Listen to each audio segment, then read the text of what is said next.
Hello and a very warm welcome to you. It's literally a warm welcome. I'm speaking from Budapest, Hungary, and there is a massive heat wave here in Central Europe, 35 degrees. I don't know where you are, but wherever you are, hope you're well and you're enjoying the summer. I can't believe this is July already, so we are halfway through the year. Thank you very much for joining us. It is another very special book we're going to start discussing by one of our stellar doctoral candidate, Randy Cleveland. I've known Randy for so many years, and every single time we had a catch-up call, he was telling me amazing stories, sometimes sad stories he experienced in the Arctic. But let me read a few words about him that is posted on our website. He has degrees in human ecology, architectural, and urban regional planning, as well as senior management experience at all levels of the Canadian government. He has worked to bring complexity, science, and integral consciousness into everyday life of civil society.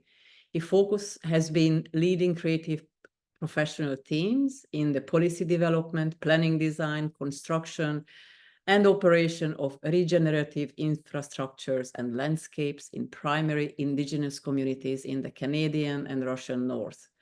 A senior advisor to Canada's Ambassador of Circumpolar Affairs to the Arctic Council, he coordinated their intervention on climate change at the World Summit on Sustainable Development in Johannesburg, South Africa. He's going to introduce us to Jeremy Rifkin's book, The Age of Resilience. It's going to be such a timely and very important book to discuss. And I so much look forward to not just his presentation, but the questions from the audience. And I'd like to pass the talking stick to Randy. Randy, over to you.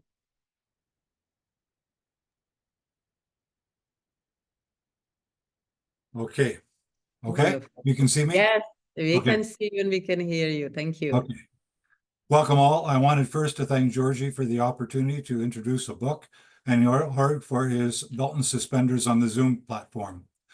I'm going to show my screen.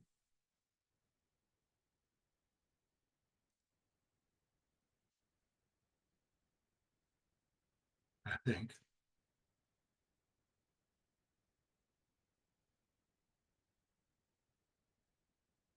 Okay. Is anyone unable to see the slides or hear me? We can hear you. We can see the slides. Thank you. Okay. So here goes. I reside in the upper left-hand corner of North America in the Pacific Northwest Economic Region, an international jurisdiction established for bioregional governments of the interlapping watersheds of the Columbia, Fraser, Athabasca, Mackenzie, and Yukon rivers. I am speaking from Denman Island in British Columbia, Canada, located in the Georgia Strait of the Pacific Ocean. This area is the unceded traditional territory of the Comox First Nation. In the winter, I live in the Canadian subarctic in the unceded territory of the Akecho and the home of the Inuit and Métis. This practice of embodied self-location is important. It acknowledges the living spirit of the place and the unique spirit of the Indigenous peoples that have been embedded within it since time immemorial. I suggest the practice expresses the biophilic theme of this book. I'll be peeling the layers of Rifkin's latest book, The Age of Resilience, Reimagining Existence on a Rewilding Earth, published in 2022. This is his 23rd book and a summary of his life's work. It is important because it is not only critical of the unfolding catastrophes of our time, but it is bold enough to propose a practical, inclusive way forward that not only engages technical solutions, but does so in the context of philosophical paradigm shifts, the systemic dynamics of the living planet, the new sciences of resilience and regeneration, bioregional governance, and empathy. So that was the first layer. In the first session, I'll introduce Rifkin and the book's long genealogy, and present a summary of the first three parts of the book, that is, the problem. In the second session, I'll summarize the solution presented in part 4 and suggest why this book is important. I'll dig into a little deeper into some of the conceptual themes of the book, specifically resilience, empathy, relationality, and agency. First, an introduction to Jeremy Rifkin. He was born in 1945, so he's now 79, in Denver, Colorado, but was raised in Chicago, near the neighborhood where President Obama cut his community activism teeth. He received his economics degree at the Wharton School at the University of Pennsylvania, where he subsequently taught, and a master's in international affairs from Tufts in Massachusetts. As one of the 10 most influential economists in the world, he has been awarded a few honorary doctorates. Early on, he started a life of activism, being involved in anti-Vietnam War protests in the 60s. In 1970, he founded the People's Bicentennial Commission to provide revolutionary alternatives for a rally on the Capitol Mall on the 4th of July in 1976. Following the 1973 OPEC oil embargo, he organized the Boston Oil Party for the 200th anniversary of the Boston Tea Party. Thousands protested Big Oil's exploitation of planet and people, dumping empty oil barrels into the Boston harbor and demanding that Big Oil pay for the energy crisis. Now, 50 years later, we are seeing this reflected in the Sue Big Oil initiative. In 1977, he worked with other progressives like Ted Howard, founding the still active Foundation on Economic Trends. He also worked with Randy Barber, laying the groundwork for environmental, social, governance standards for responsible investment. Here's some of the ancestry to the age of resilience. In his 1980 book, Entropy, A New World View, he built on the work of Rachel Carson's Silent Spring, Barry Commoner's Closing Circle, The Meadows' Limits to Growth, Schumacher's Small is Beautiful, and other fringe thinkers in ecological economics. In 1981, as a recent graduate, I was asked to speak to young architects about ideas that will change the world, and chose Rifkin's Entropy. The book, exploring the impacts of thermodynamics on human systems, joined with rogue scholars such as Nicholas Trojewski-Rogan, known for the entropy law and the economic process, and Herman Daly, known for Beyond Growth, the Economics of Sustainable Development, Paul Hawken and Amory Levins, known for Natural Capitalism, the Next Industrial Revolution, and others, to challenge capitalist economic models that ignored the global depletion of natural capital. I was convinced that the book was going to change our relationship with the co-creative universe and the way we design cities and buildings. The Living Buildings movement is one of the regenerative successors that ventured in that direction. It was during the 80s that Rifkin took on genetic engineering at the level of the US Supreme Court, resulting in rulings that initiated GMO regulation and then GMO labeling by 1992. His arguments in favor of a precautionary approach to genetic engineering, expressed in his 1984 book, Algony, A New Word, A New World, drew both support and criticism from some of the most celebrated luminaries of mainstream science. Rifkin has not been afraid to tangle tenaciously with the top, whether in the halls of jurisprudence or academia. Starting in 1989, he was lecturing on global warming to international audiences. This spurred his book Beyond Beef, arguing for vegetarianism based on the global warming impacts of methane emissions. This attracted liaisons with Greenpeace, the Rainforest Action Network, Public Citizen, and other environmental groups. The 1995 publication of The End of Work forewarned of the coming impact of AI on the centralization of financial capital and the displacement of workers, both of which would require serious reform. By the end of the millennium, the biotech century was becoming for the moral risks of biotechnology, what Jonathan Schnell's 1982 The Fate of the Earth had been for international dissenters against nuclear arms proliferation. The comparison is not fickle. The concern over the genetic enhancement of humans and the potential emergence of transhuman singularities, he suggested, could be as apocalyptic for the human species as a nuclear holocaust. But it was in 2009 that he wrote a book that changed my assessment of him as just a well-read progressive technocrat. In that year, he wrote The Empathic Civilization, The Race to Global Consciousness in a World in Crisis. This book was different in that his views of radical interconnectedness finally integrated both nature and mind, where mind was writ large. He reconceived the self-serving, utility-maximizing Homo economicus as a passionate Homo empathicus. Empathy is a key factor in today's book. We'll also dive deeper into the issue of empathy in our August session. In 2011, Rifkin published what is probably his most influential book, The Third Industrial Revolution: How Lateral Power is Transforming Energy, the Economy, and the World. Note that the scope of his analysis is never parochial, tentative, or bounded by disciplinary fences. This set the context for the next decade of his TIR consulting firm. TIR has built comprehensive Green New Deals for Rotterdam, The Hague, Luxembourg, China, the European Commission's 2019 European Green New Deal. Most recently, in 2021, he hoped to rouse the U.S. from its fossil fuel slumber with the $16 trillion America 3.0 Resilient Society Infrastructure Plan, prepared for Senate Majority Leader Chuck Schumer. It intended to transition America to a post-capitalist ecological economy and infrastructure, laterally governed through distributed democratic power. This is a clear contrast to the populist corporate capitalism offered by Trump and the hard right. For an easy way to assimilate this part of Rifkin's work, you might watch a nearly 2-hour documentary by Vice Media about TIR on YouTube. It starts with 40 seconds of silence facing this Walter Benjamin quote. It underscores Rifkin's insistence that his published works tell a coherent, comprehensive, and compelling story rather than present a collection of facts. All of this has been synthesized in the 2022 Age of Resilience.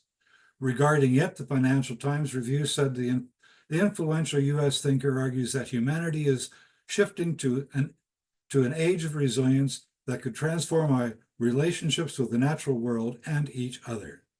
Rifkin sees a future of sweeping economic and social shifts where productivity gives way to regenerativity and gross domestic product to the quality of life indicators. Consumerism, corporate conglomerates, and globalization all wither, while eco-stewardship, high-tech cooperatives, and globalization flourish. The book will undoubtedly prove beguiling for many readers, even if it infuriates others. This genealogy underscores that through 23 books and many lectures, Rifkin has been consistent and persistent in finding transformative ways to transition our civilization with big thoughts and huge plans.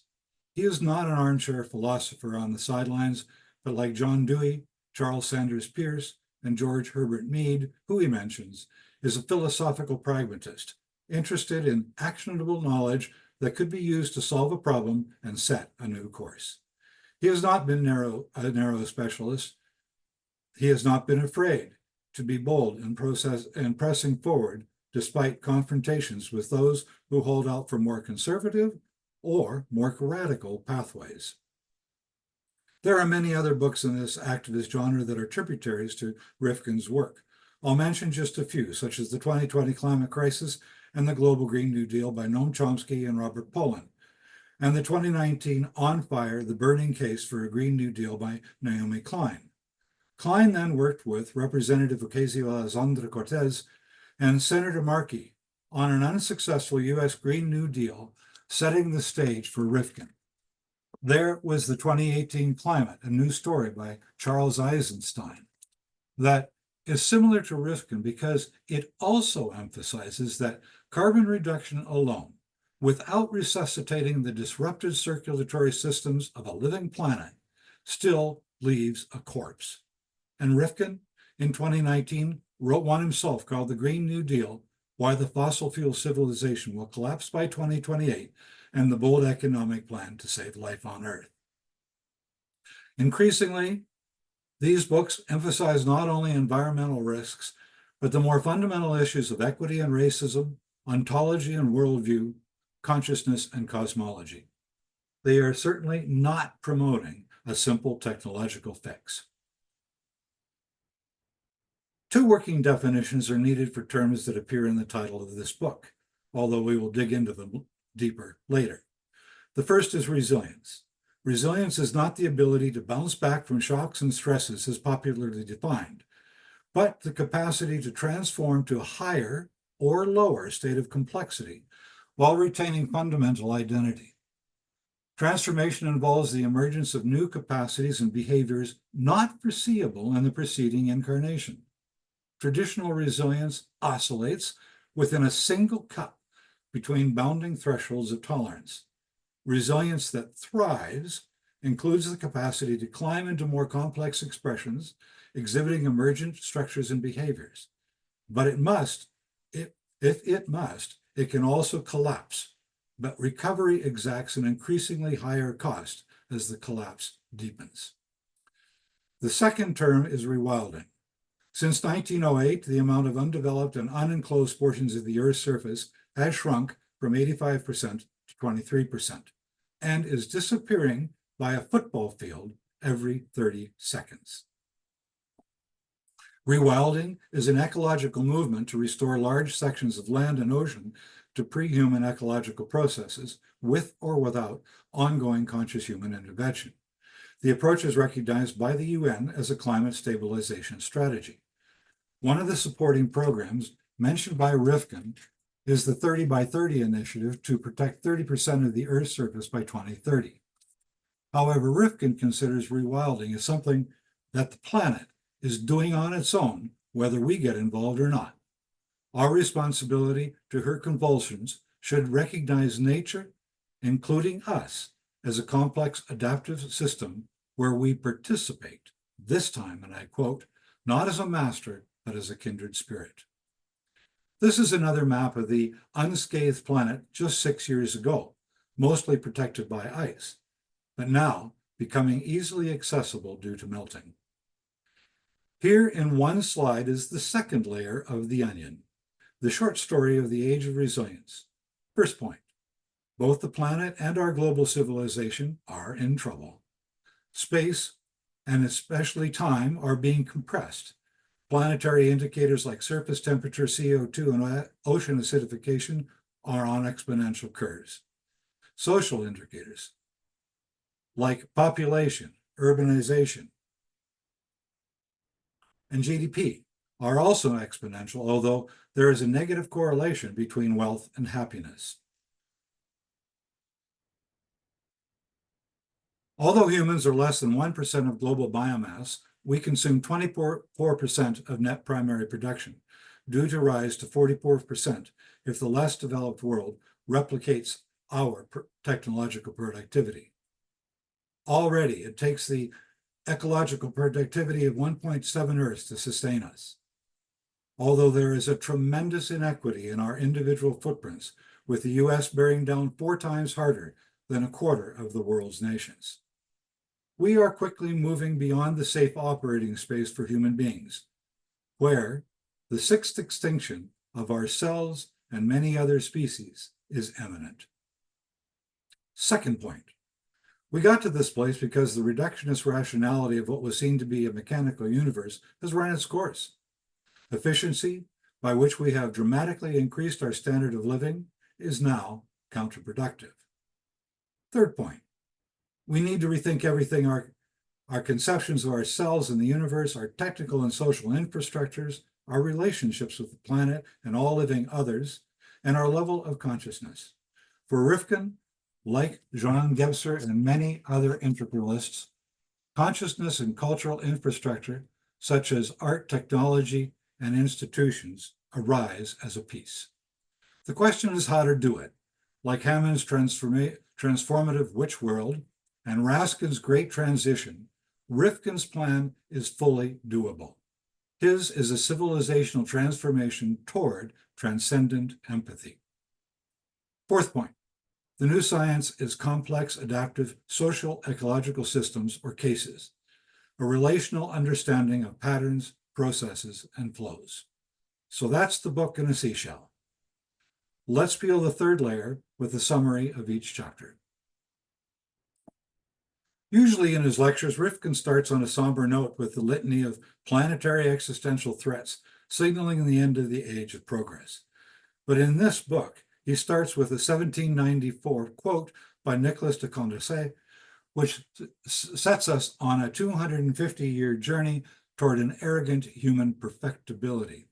He says, "No bounds have been fixed to the improvement of the human faculties. The perfectibility of man is absolutely indefinite. The progress of this perfectibility, henceforth above the control of every power that would impede it, has no other limit than the duration of the globe upon which nature has placed us." I guess his final conditionality was prophetic. Alternatively, Rifkin proposes that we are abandoning static notions that hold ourselves as objects to be perfected, imagining instead a dynamic, indeterminate participation in a relatively unbounded, open-ended, self-evolving system. He traces the movement from progress to resilience, the theme of efficiency and production giving way to adaptivity and regeneration, from a mechanical universe bound by linear causality to a living cosmos evolving through processes, flows, and patterns. From the self-interested hubris and the domination of nature to the humility, awe, and responsibility for radical interdependence, empathy, and biophilia. From a rational objectivity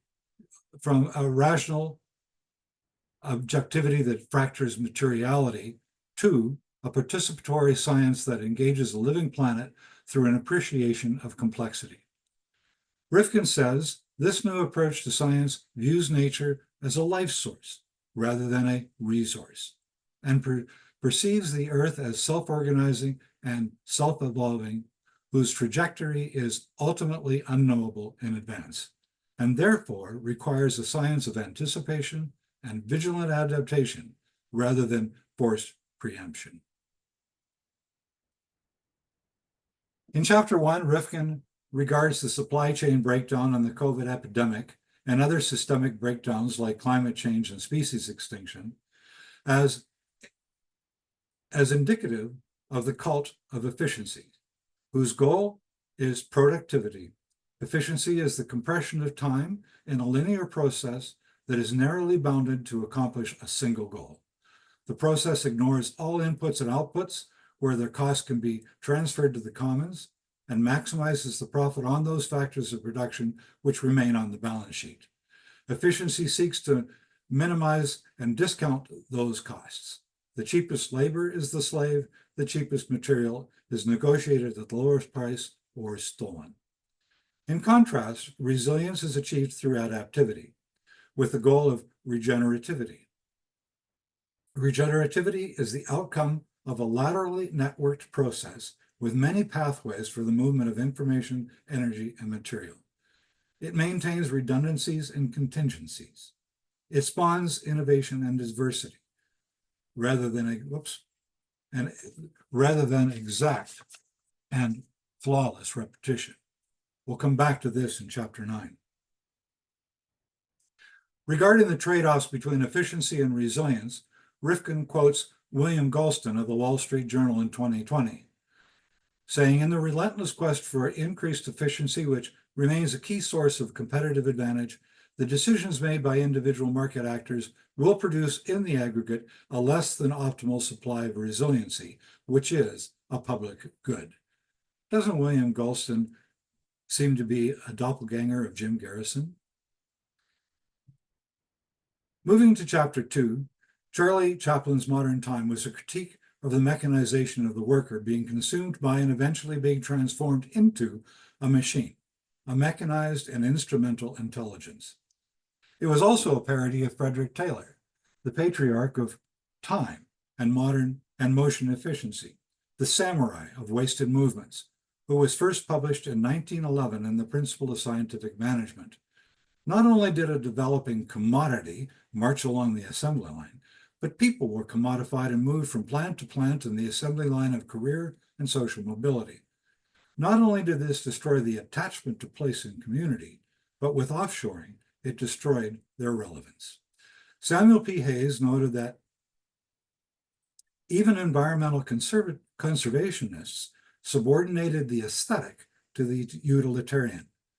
The utilitarian lens, aesthetically blind, could ignore the rape of resource extraction and the expropriation of the planet for human consumption. And that utilitarian lens could blur moral issues with stimulating graphs of upward progress.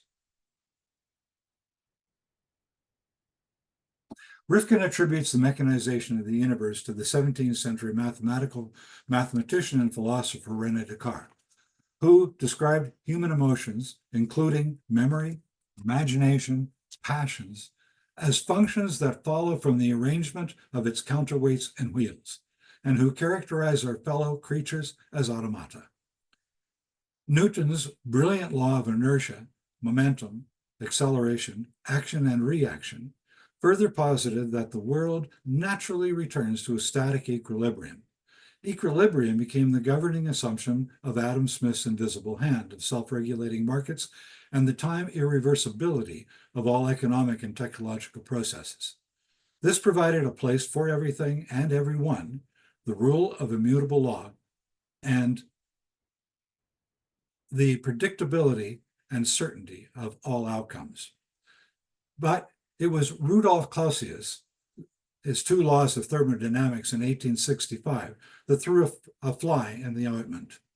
The conservation of energy, including bound energy of matter, and the degradation of available energy after use, revealed the irreversibility of time's arrow. This was called entropy. Thermodynamics had been ignored in the unimpeded march to perfection.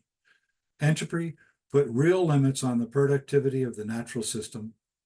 Ignoring it led to the overshoot of the Earth's ecological carry capacity. GDP, a measure born of efficiency, ignored it. GDP includes all economic transactions regardless of their entropic cost, their negative impact on the planet, or even any debilitating consequence for human well-being.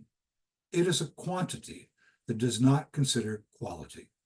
Despite the discovery of thermodynamics more than a century and a half ago, the equilibrium model remains intact with current neoliberalism. Rifkin introduces an alternative model of explanation, that of Nobel Prize-winning chemist Ilya Prigogine. His conception of non-equilibrium thermodynamics and dissipative structures, for example, hurricanes, demonstrated that all matter is in a continuous state of becoming, that there are no fundamental building blocks, that temporal processes are not only irreversible, but because of quantum effects inherently unpredictable, and that there are real limits to our effective manipulation of nature. In chapter 3, Rifkin digs deeper into the ecological footprint. He explains that net primary production of plant biomass is the real fuel of living systems. Humans are on target to appropriate 4 entire planets, even though we humans account for less than 0.5% of the Earth's biomass. The juggernaut of efficiency is hard to stop.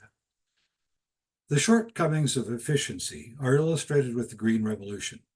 It intended to increase the efficiency of food production, but resulted instead in the degradation and erosion of the soil, the disruption of entire hydrological cycles, the impoverishment of small farmers, and 29% of global warming emissions. This is a vicious cycle of positive feedback loops. Its yields have gradually decreased relative to the inputs of fossil fuel and the voracious consumption of the Earth's surface. Efficiency is taking us from feast to famine. Rifkin concludes that ever greater efficiencies in everything we do increase our ecological footprint and our entropic bill. Accelerating positive feedback loops with spiraling negative externalities create what Merrill Singer calls syndemics, or systemically interconnected processes that could co-occur in time and place, interact with each other to produce complex sequelae, and share common underlying societal drivers. One syndemic is the combined interactions of obesity, undernutrition, and climate change, a grandchild of the Green Revolution. This systemic is a precursor to the COVID pandemic and the vicious spiral of proliferating lung infection antibiotics, prompting rapid disease agent mutation, and finally, demanding the scramble for ever more pernicious pharmaceuticals. The key input to this efficient industrial machine is fossil fuel. July 28, the moment of peak per capita oil and shocking price escalations, was the beginning of the industry's end and the trigger for the ensuing financial market collapse. Chapter 3 then ends with the issue of cascading positive feedback loops, which spawn primarily negative outcomes. In response, a convulsing Earth is rewilding. Human survival absolutely requires a better understanding of how the world works and how to be part of it. Chapter 4 is called The Great Disruption, the planetary enclosure. This chapter chronicles how mechanized time and spatial perspective changed our space-time orientation. The mechanization of time allowed the synchronization of events, regardless of season or the temporality of the living organisms involved. Standard use of universal time delocalized time and desocialized it to the extent that standardized routine could be mechanically enforced, regulated, and supervised. Perspective disconnected our autonomous seeing eye from the detached object in empty space. Seeing is believing eclipsed the credibility and intimacy of the ancestral spoken word. The covenant was replaced by the contract. Reading and mass production of the document, aided by the printing press, replaced oral communication and memory. Print also supported authorship and intellectual property that could be enclosed and owned. Efficiency for mass-produced print required the adoption of a common language. Through language, identity was manufactured, ushering in the transition from feudal estates to nation states, which we will see later was key to governing the industrial age of progress.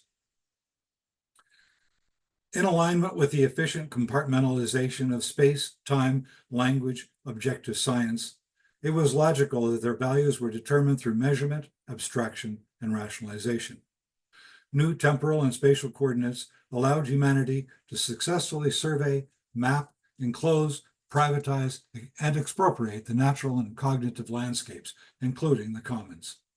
Efficiency was facilitated by mechanized production, as well as the relocation and proletarization of the medieval serf.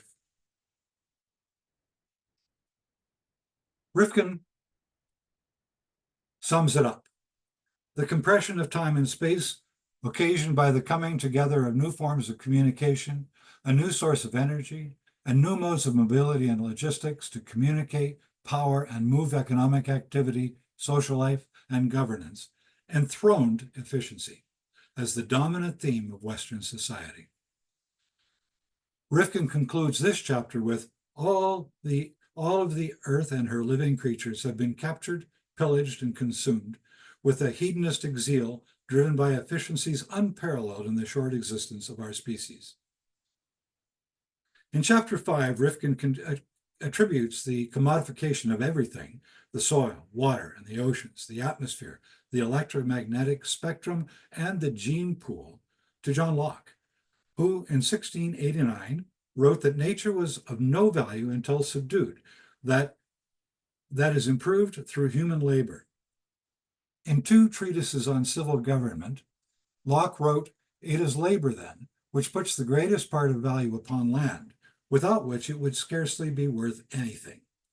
The addition of labor justified enclosure and privatization and ignored thermodynamic limits in pursuit of economic growth and profit, serving anticipated perfectibility of heaven on earth." Rifkin goes on to enumerate in detail the degradation of the living soil, the fisheries, the forests, the biosphere. Even natural monopolies have increasingly been privatized, resulting in higher costs, less attention to externalities, and less stewardship of the resources, let alone living systems. Global institutions such as the World Bank, the World Trade Organization, the OECD, and the UN have been complicit through their financing policies. Much of Chapter 5 is devoted to the enclosure, ownership, and marketing of genetic material, artificial intelligence, and the inevitable progression to smart and sentient machines, or hybrid humans, or even singularities that leave humanity in the dust. Rifkin tells the story of how, in 1980, his People's Business Commission argued against, but lost, a U.S. Supreme Court decision that ruled that patenting of life had no legal significance, thereby opening the path to patenting all life forms in what Justice Warren Burger called the gruesome parade of horribles. In a 2013 court case against Myriad Genetics, it was ruled that this included the patentability of whole human beings. The design and ownership of humans, that is, their enclosure and possible path to slavery, had been enabled. The 2012 development of the CRISPR genetic scissors tool by Emmanuel Charpentier and Jennifer Doudna, winning the 2020 Nobel Prize in Chemistry, provided a cheap and efficient means to the creation of designer-free kits. To the good, known genetic deficiencies could be eliminated, but with potentially increased vulnerability to things we don't know about that reside both within and without evolving biomes. The drive to improve the human genome for the betterment and perfectibility of life seems inevitable and unstoppable. Nietzsche's overhuman, once the outcome of disciplined work on the self, looms on the horizon as an exogenous technological possibility.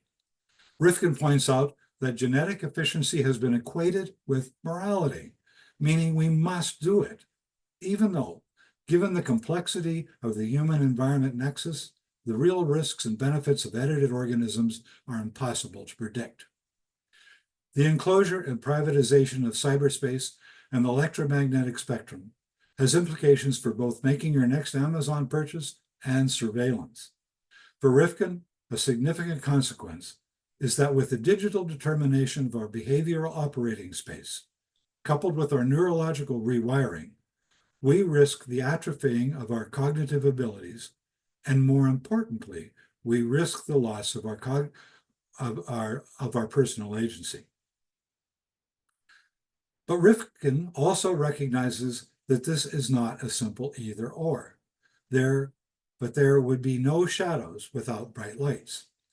The brain has been constantly rewired since the invention of language, then script and print, electronic and digital communication, opening new possibilities while closing down others that may have been necessary for impulse control, memory, decision-making, critical thinking, and our imaginative flexibility in a volatile, uncertain, complex, and ambiguous world. Bottom line, Rifkin fears that we may be sacrificing our species' capacity for adaptability. Efficiency at its limits forecloses our participation in a creative future through the development of algorithms. First, that anticipate, and finally, that preempt. Algorithms cannot know what we don't know. This is a fatal blind spot. Whereas predictive analytics limits our options, preemptive analytics eliminates them. After discussing the normalization of preemption with Bush II and Donald Rumsfeld, the use of preemption in surveillance, the invasion of privacy, the control of social behavior, targeting aliens and others, and ultimately the final enclosure of time, Rifkin concludes, preemption represents the ultimate usurpation of power by holding the future of others in an extended lockdown, preventing segments of the population from exercising agency over their own time horizon. Last month, Linda White came at this from a different direction in her presentation of One Nation Under Blackmail. Preempting the future renders time fully enclosed. It consolidates the control of personal agency into the hands of algorithm owners. It closes down flexibility to respond to what we didn't know. We didn't know. This we don't need. Rifkin proposes that the privatization of cyberspace is part of the evolution of communication infrastructures. That's a good thing. Oral language moved to script, then print, then to the phone, and now the digital network, which either connects us intimately in decision-making or alternatively enslaves us through algorithms and singularities constraining human agency. If you are interested in doing a paper on the role of AI and analytics in a regenerative future, you can find further elaboration of these issues in part 3 of Yuval Noah Harari's 2015 Homo Deus, A Brief History of Tomorrow, and the chapters on liberty and equality in his 2018 21 Lessons for the 21st Century. The end of work has been predicted and contested for a long time. In 1954, Norbert Wiener, the father of cybernetics and machine control, anticipated that the automatic machine is the precise economic equivalent of slave labor. Any labor which competes with slave labor must accept the economic conditions of slave labor. That is, to compete with the machine, you would have to become a machine and work under similar terms of engagement. We seem to be moving in that direction. Replacement of assembly line workers with robots, of drivers with autonomous vehicles, of writers, researchers, teachers, surgeons, decision makers, and professionals of all kinds with AI is in the news every day. Coupled with the increase in personal and national debt, there is a fearful speculation about the future of work. The World Economic Forum predicts that AI will change or eliminate a quarter of jobs globally by 2028. The impacts on the existing economic system will be increased unemployment in every sector, with a debt-ridden unemployed. Rifkin, however, is not dismayed. Supported by mainstream economists, he foresees new and more employment in planetary stewardship and the third industrial green revolution, which requires a non-recombinant creativity that cannot be replicated by AI. He distinguishes between gaming and playing in his optimistic prognosis. Gaming, the efficient and competitive compliance with and strategic manipulation of rules and procedures, is an extension of the time and movement management of Taylorism, which Rifkin calls a sophisticated form of command and control, designed to elicit greater performance and efficiencies from every worker.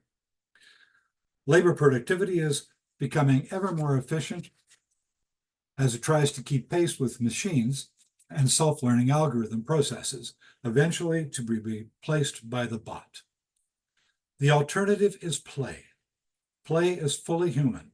In 1938, Dutch cultural historian Johan Huizinga opposed Homo Faber and Homo economicus with the idea of Homo ludens, because at a deeper level, I quote, language, myth, and folklore, art, dance, philosophy, the law, and most of all, the stories we tell each other that make up our collective narrative and worldview emerge from deep play.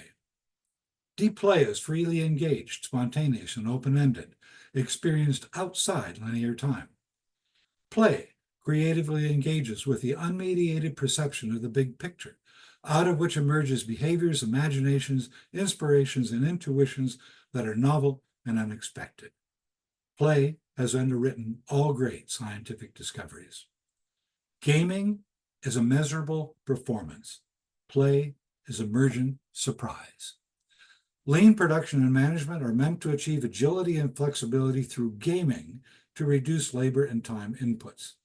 AI and this singularity both perfect gaming. Rifkin can welcome gaming and adaptivity and resilience so long as it is subordinated within the human capacity to play. About whether this will happen, he is optimistic but vigilant. Rifkin points out that our notions of freedom is predicated on the Kantian Enlightenment proposition that we are autonomous from nature. We make sense of our world through disembodied reason. Freedom is the right to autonomy and exclusivity. This is a departure from the previous tribal consciousness founded on our embeddedness in a participatory collectivity, bound up in temporal rites of passage in a mist of unity, where human differentiation did not disguise the underlying unity. Rifkin's characterization is similar to Jean Gebser's magical consciousness or 19th century anthropologist Sir Edward Tyler's animism, which Rifkin describes as an awareness that all phenomena, be they material or immaterial, of the flesh or the spirit, have agency and interact temporally in a spatial dimension that is interconnected and boundaryless, in a cyclical world of Eliade's eternal return. He suggests that the gradual separation from nature has been an emergent phenomena of the hydraulic, imperial, and now industrial civilizations. But having delivered the gift of self-awareness, like efficiency, it has run its course. He contrasts this with the view of Eastern religions and the new sciences that are rediscovering evidence for a more interconnected and inclusive worldview. Rifkin cites the work of Whitehead in philosophy, Norbert Wiener and von Bertalanffy in mathematics, Fritjof Capra in physics, Ilya Prigogine in chemistry, Nicholas Georgescu-Roegen in economics. Their key proposition was that the stuff of the universe could only be understood as a set of internal and external relationships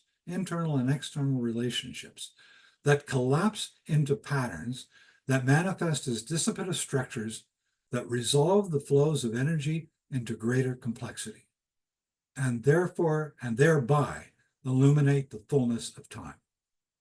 Freedom in this worldview is access to inclusion and participation in the dynamics of relationship. Rifkin illustrates how we are a relationship at the most fundamental level.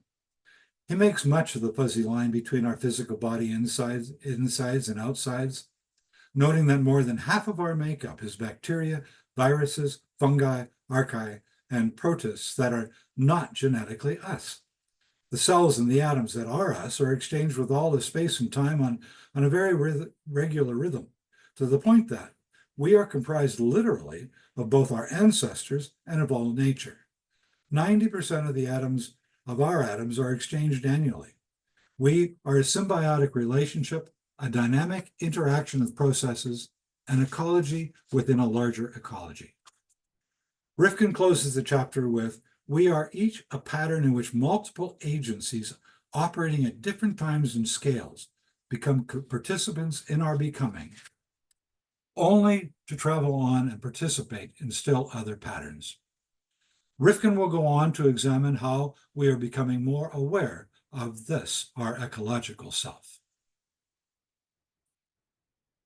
In chapter 8, Rifkin shifts our attention from the operation of machine-like parts discretely located in empty space to a novel examination of the temporal dimension that orchestrates the dynamics of life.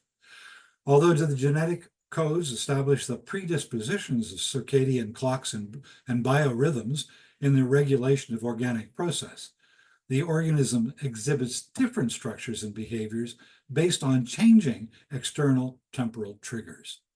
Reciprocally, environmental structures and rhythms alter because of the temporality of human behavior. Nature and humans together are a whole temporal system. Biorhythms are in turn regulated by both endogenous and exogenous electrodynamic fields. This abandons the normal conception of empty space and discrete moments. In this new understanding, organisms exist within multiple nested fields, both everywhere and at all times. He quotes Whitehead in Nature and Life, saying, nature is a theater for the interrelations of activities. All things change, the activities and their interrelations. In the place of the procession of spatial forms of eternally related bits of matter, modern physics has substituted the notion of the forms of process. It has thus swept away space and matter and has substituted the study of the internal relations within a complex state of activity.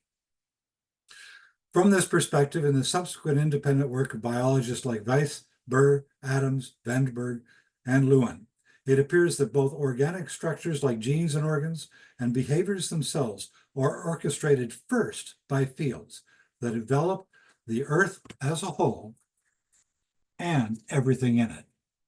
This scientific insight justifies understanding this animated Earth as an organism, an archetypal Gaia, requiring new methods of scientific inquiry and epistemology. That's the task of Chapter 9. Chapter 9 introduces the paradigm shift from the scientific method to adaptive systems modeling.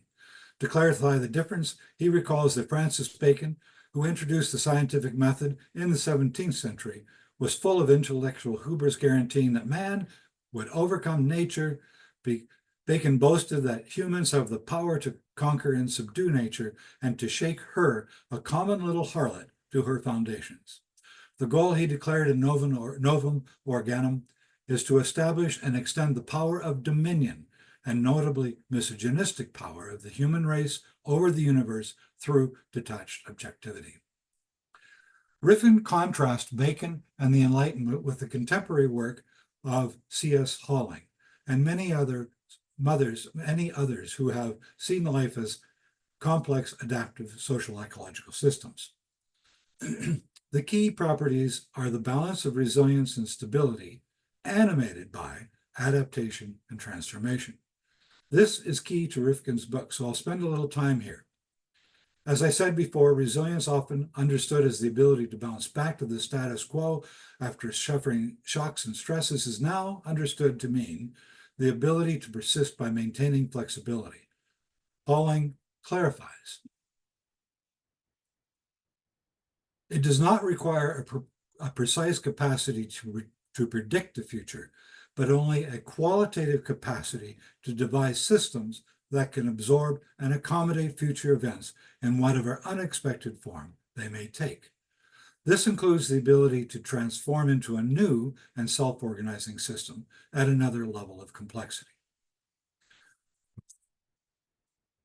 We will explore the notion of panarchy, which is what this talks about, a bit further next week or next month.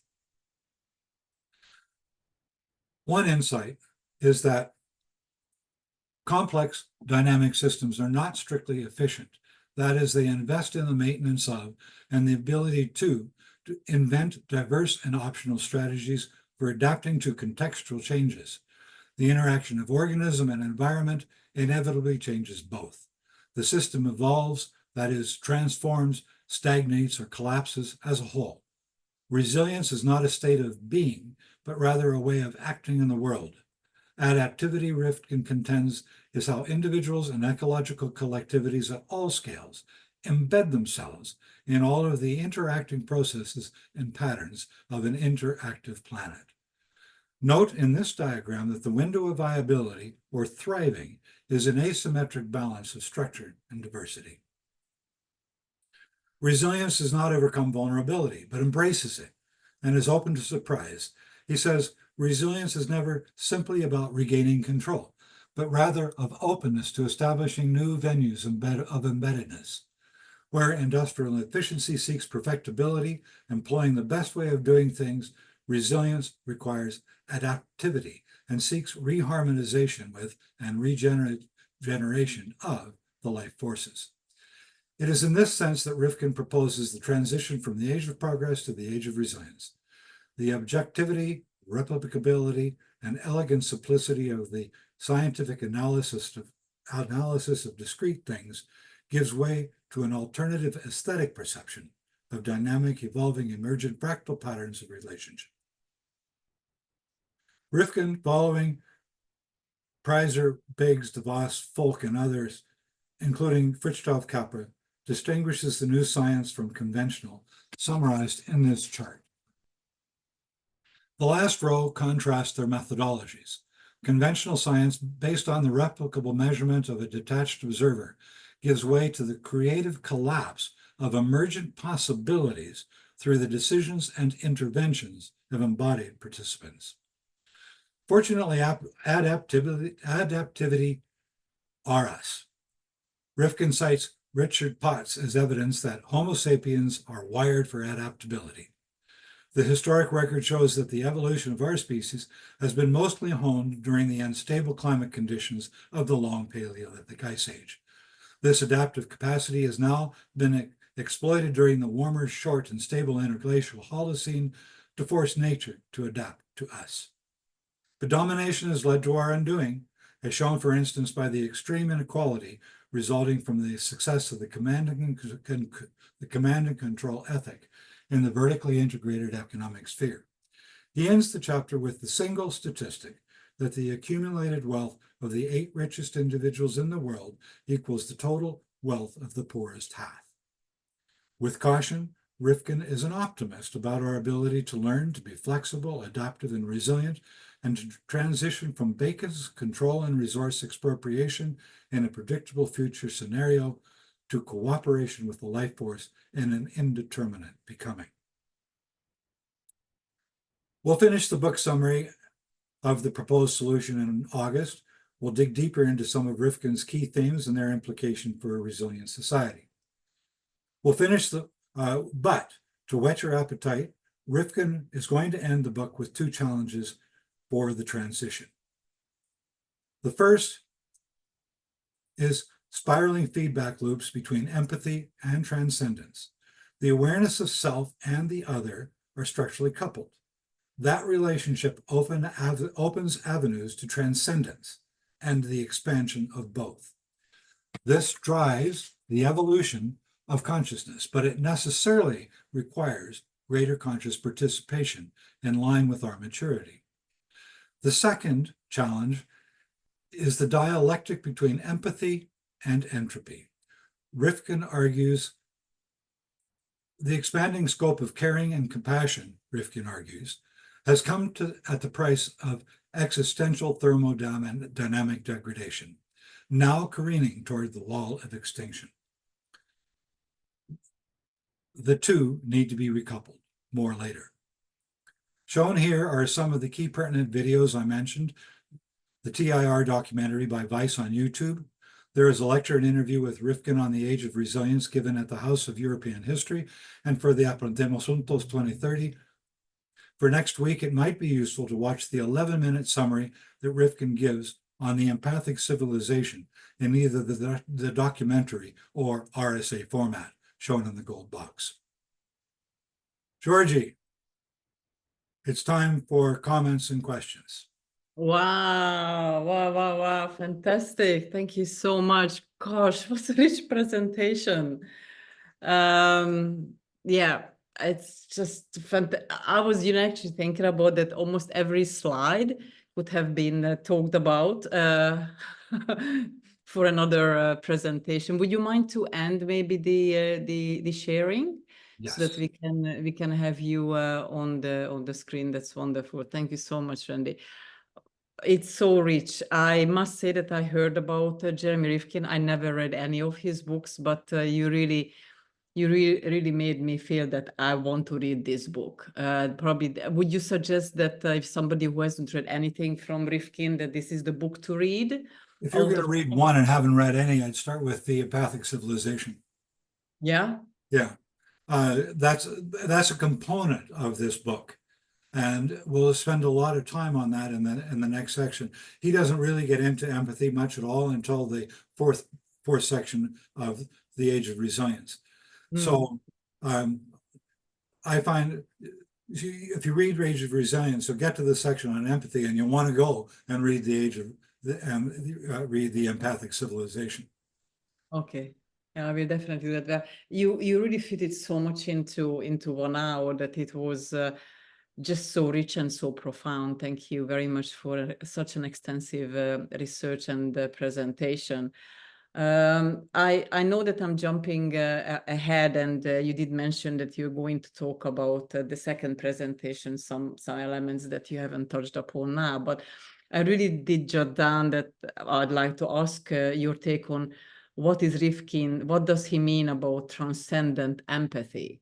What is transcendent empathy? What is the difference between empathy without being transcendent, in your understanding? He looks at this as a virtuous spiral, an upward spiral. And I'll show some stuff on this next week, so I'll be short. In order to be empathetic, you have to get outside of yourself and feel internally what somebody else is feeling. You are mirroring inside their suffering, their pain, their joy, their happiness, whatever. It's a mirroring of the other. And in doing that, you're getting outside of yourself.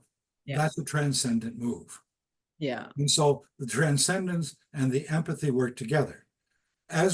He argues that as we become more self-aware, we become able to become more aware of the other. Not that we do, because our civilizational infrastructure sometimes hold us back. But it is possible for for empathy and self-awareness to ratchet on each other and become more self-aware and more empathetic through a transcendent loop. Do you think it's very synonymous with compassion, being compassionate? Yes, absolutely. It's not sympathetic, it's compassionate. Yeah, absolutely. Yeah, that's what I thought. I also liked so many things, but it was just really hard to kind of like listen to all what you were saying and writing things down. But one of the thing I liked so much what you mentioned, that what Rifkin said, that Earth is a life source rather than a resource. I thought that was really spot on. Yeah, and yeah, I don't have anything to add to that. Yeah, no, absolutely. That was great. Now, the other thing I'd like to quiz you on, this whole notion, or the two the notions or understanding of efficiency and adaptability. So what's the major difference in your understanding, having read Rifkin's book, between these two, that why efficiency is not enough and adaptability is more important than being efficient? Is efficient being a very myopic definition, that it is what's efficient to me may not be efficient to others, or adaptability means that kind of like flexibility? Anyway, I'm not putting I think words his in. concern is the way you think when you do the two. When you're trying to be efficient, your thinking is linear. It's based on a cause-effect model. If I do this, then that will happen, and then that will happen, and then that will happen. And so you've got your blinders on, you're going from here to there, and you want to do that with as little friction as possible. So your effort is to, like lean management, you're trying to reduce the friction in the system. It's very mechanical. Adaptability, on the other hand, is like improvisation in music. You're listening to what's going on around you. And although you're in a movement, and that movement is a whole, because you've got the past and the future of that music in your mind, it's adaptable to changes. So if somebody takes off on a different riff, you can go off with them.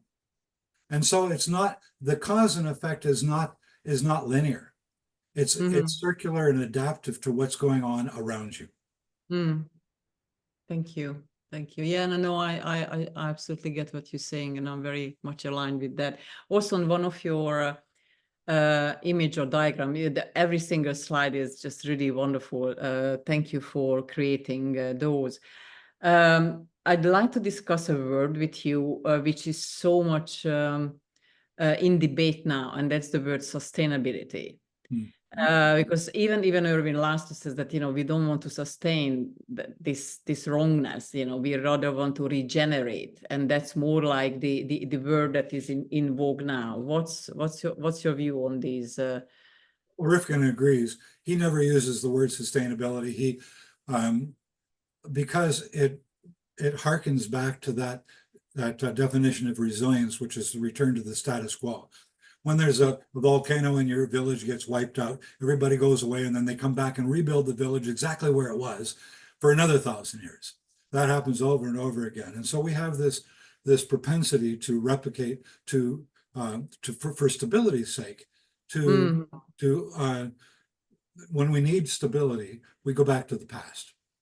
And so sustainability, if it's used in the sense of the old term of resilience, the old meaning of resilience, which is return to the status quo, he's not into that at all. He's into regenerativity, which is coupled with regenerativity, which is coupled with this other notion of relationality, of process, of dissipative structures, of complexity, all of those things. And so I don't think he ever uses the word sustainability once in this book.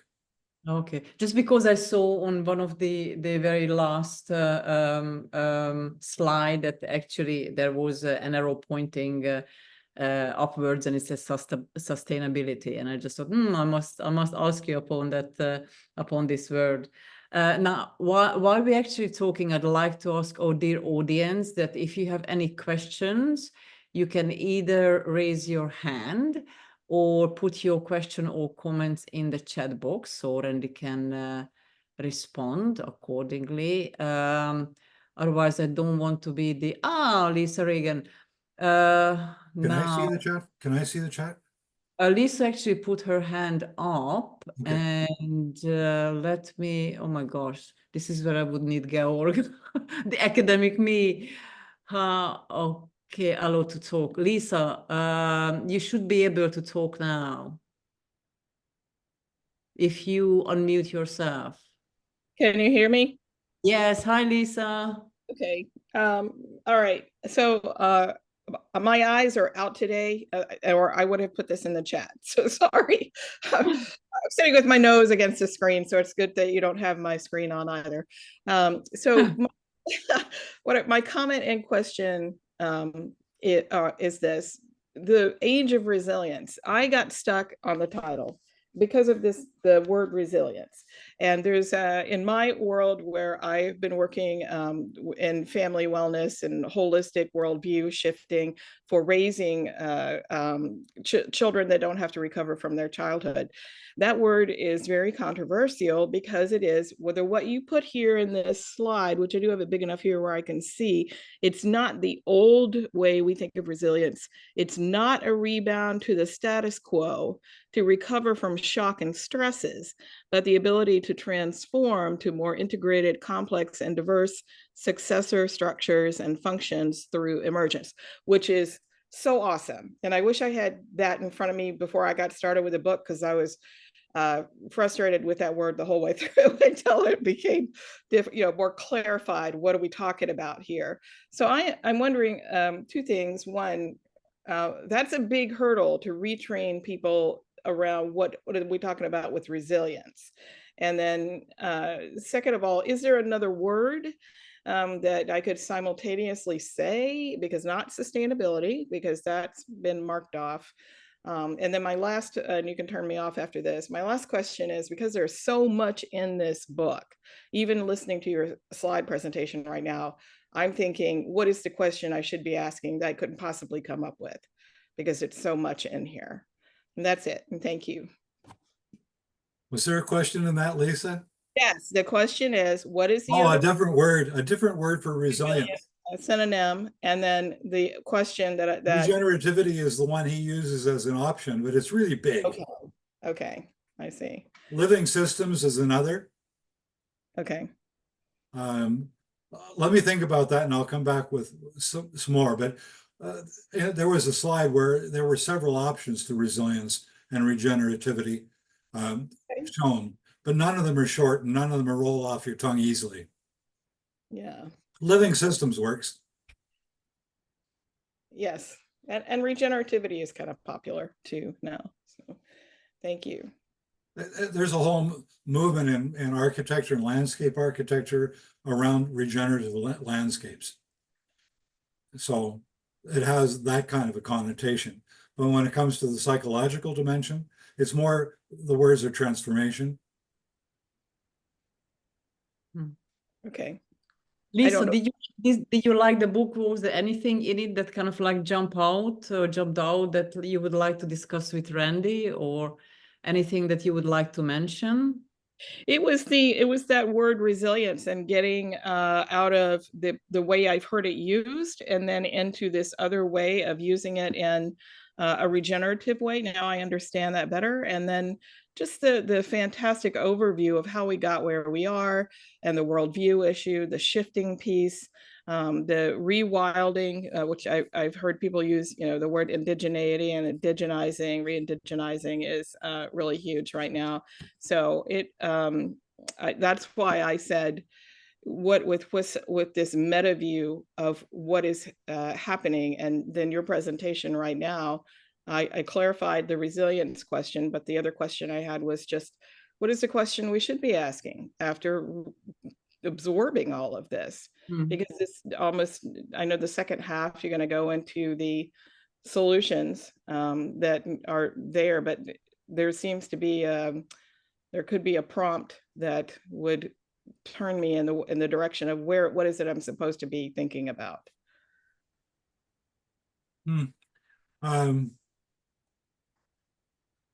I think of a couple of things. One is that although he doesn't emphasize it very much in this book, it's behind the scenes, and he does talk about it. He talks about, like Jean Gebser does, and he's read Gebser, how civilizations turn over as a whole, how they become a new consciousness, a new way of understanding space and time, and a new art and a new technology.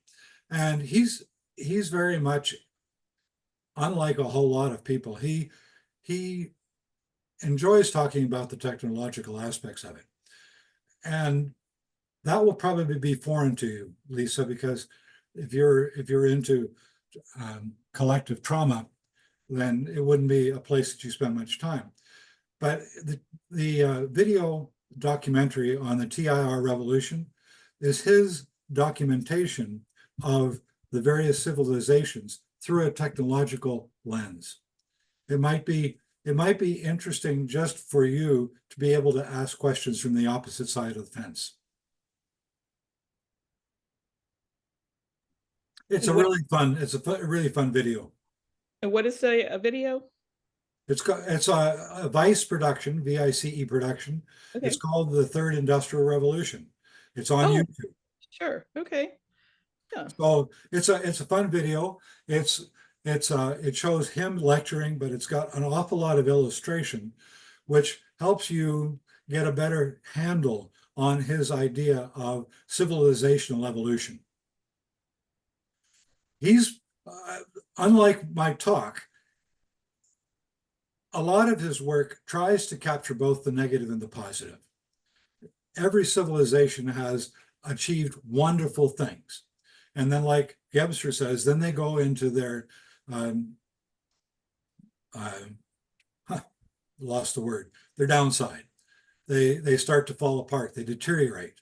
And so then things were really good. They're tremendous achievements and give you a launch pad. If you don't launch from that pad, begin to degenerate. And so he emphasizes that you get to a place, then you move forward. If you don't, you're going to degenerate with the decline of the civilization. Randy, just a quick question. Santu is asking in a chat box that can you put the link to the video in the chat? Even if not the link, but could you actually say the title of the presentation? Say that again, Georgie? In the chat. Santu, if you can, if you just click on the chat part. Okay. Well, I just titled this "The Age of Resilience," a review of Jeremy Rifkin's 23rd book. So it doesn't have a title beyond that. The video you just mentioned that has a different title, no? It's on YouTube. So you go to YouTube and then you look up Jeremy Rifkin's The Third, and there it is. Okay, Leo already found it. Thanks, Leo. You were super quick as always. That's very sweet of you. Thank you. And just a quick question from Clarice. She's asking, can you talk about CRISPR technology? And the question asked, just because we can, should we? We will live longer and will we live longer and longer, and then what? Yeah. The CRISPR technology is a genetic scissor.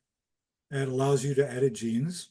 It allows you to create designer anything. So, and it allows you to do that very, very efficiently. And so what was once a very difficult process has now become quite simple. It's an amazing breakthrough. It does allow genetic engineering, which steps into all kinds of interesting territory. So you can get into hybrid humans and You can re-engineer us so that we're perfect, or we're perfect in our own terms.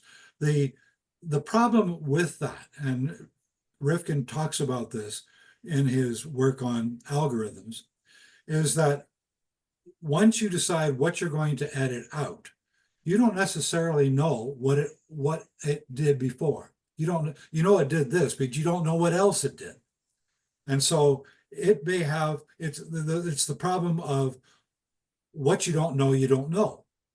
And so you don't know that it's extremely essential in doing something else. And he actually gives examples of genes that do bad things, but they also do extremely good things.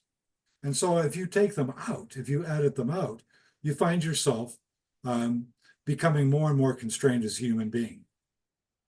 The other problem that we'll go into this further later too, that Rifkin has, is that any of these technologies changes our sense of agency, of human agency. And that to him dignifies humanity. Our ability to choose to participate in a complex system is a gift. It's a grace. And to be glib in our editing of the gene may very well make that impossible.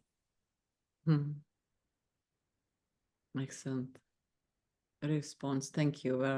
Clarice, does it fulfill your question? Well, there is no other question from anybody. As maybe the last one from me would be that, Randy, what was Somebody just said I got kicked out. Oh, I don't know what that means. Maybe she got disconnected from the internet or something. Randy, my last question is that what were the aha moments for you while reading this book? What new knowledge emerging, or something novel that were like, wow, that makes so much sense? I think what challenged me was his discussion of freedom and human rights. Because what he did is he nested that discussion in various iterations of what self it is that we're talking about. So he talks about the magical self and what freedom and rights and human rights would mean to that. And then he talks about what freedom and human rights means to an autonomous individual, which is exclusive. It excludes other people in your freedom. And then he talks about what freedom and human rights would mean to somebody who's living in an inclusive world of resilience, where your participation, your access is your freedom. Your ability to access and participate is your freedom.